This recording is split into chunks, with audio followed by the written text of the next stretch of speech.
हाय, मी स्मिता. मी आता मार्केटमधनं फिश घेऊन आलेली आहे, सुरमई.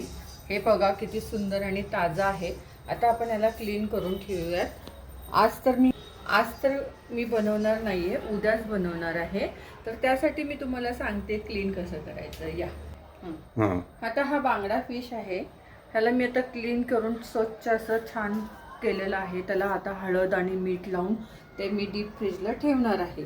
त्यानंतर ना मी कोळंबी पण आणली, तर ही पण मला मार्केटमधनं खूप फ्रेश आणि सुंदर कोळंबी मिळालेली आहे. हिला मी सोलून आणि स्वच्छ क्लीन करून त्याच्यातले धागे काळे असतात, हे असे इथे मध्ये काळे धागे असतात.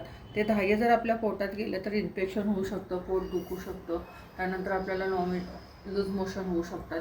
त्यामुळे ते धागे काढायचे असतात. ते धागे काढून स्वच्छ असं मीठ लावून क्लीन करायचं, कारण त्याला वास येत नाही मीठ लावून क्लीन केलं तर. आता हे मी क्लीन करून हळद लावून मीठ लावलेलं आहे, ते आता मी डीप फ्रीजला ठेवणार आहे. उर्वरित रेसिपी आपण उद्या बघूयात. बाय. ह्याची बनवताना मी जो व्हिडिओ करेल तो तुम्हाला उद्या दाखवेल. बाय.